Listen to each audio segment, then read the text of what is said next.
October marks the end of the summer crops such as tomatoes and beans. There's still plenty of veg to be harvested though, as things like leeks and brassicas come into their own. You can also be enjoying your stored veg such as potatoes and onions.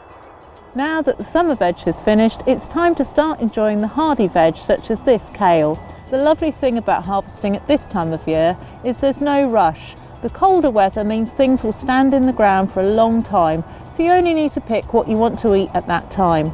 Now with the colder weather, you might need to protect some of the plants, maybe the root crops such as the carrots, with a bit of fleece if the weather's going to be really cold. And the brassicas is always worth covering them up with a bit of netting, otherwise you'll find the pigeons are trying to get your crops as well. But otherwise there's plenty of veg to keep enjoying over the next few months.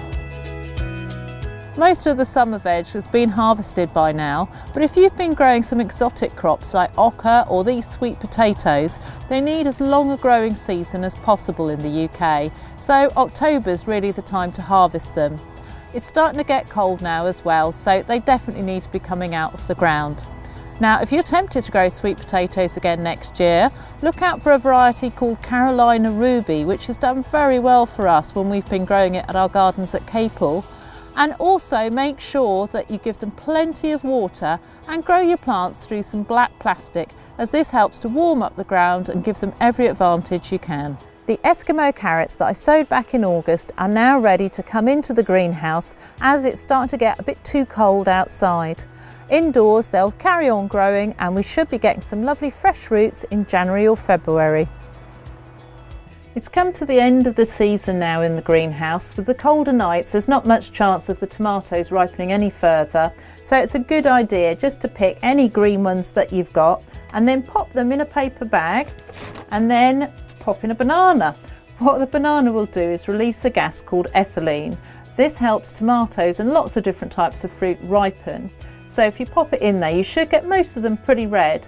Otherwise, what you could do, of course, is make green tomato chutney. Now, when you've picked all the green tomatoes, you can get on them with pulling up the plants right from the base, trying to get the roots out if you can. Pop them in the compost heap, they should drop down really well. And then afterwards, any metal supports like this one, you can pop away in the shed, ideally in groups of ones that are the same as each other, so it's easy to find them again next year.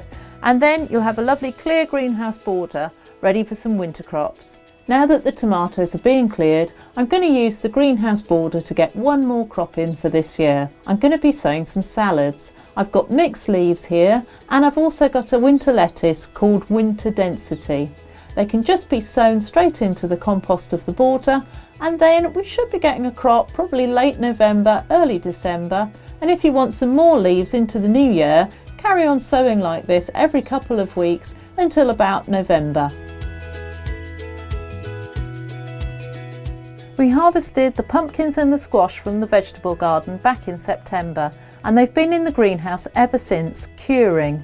This is really a process where the skins are hardening up and making sure that they're going to last well in storage for the next few months. However, now the weather's getting colder and it's going to be getting too cold for them to be out here in the greenhouse, so we're going to bring them into the house.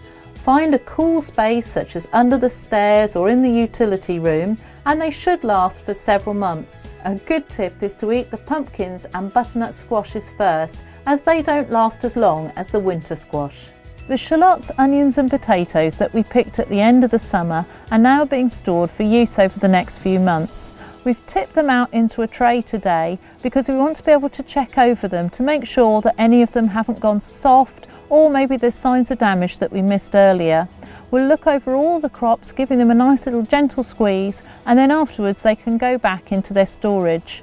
Now, potatoes should go into a paper bag somewhere dark and cool so they won't start shooting and you won't get any green potatoes. Then they should be ready to eat over the next few months. Just make sure you keep checking them once a week. We'll be ready to plant garlic from next month onwards, but it's a good time to be buying it either mail order or from the garden centre, as you'll get the best choice of varieties. Don't be tempted to get the stuff from the supermarket though. When Witch Gardening did a trial comparing it with the stuff you buy in the shops for planting, the supermarket garlic was absolutely terrible, as really it's made for growing in much warmer places than Britain, such as Spain and France.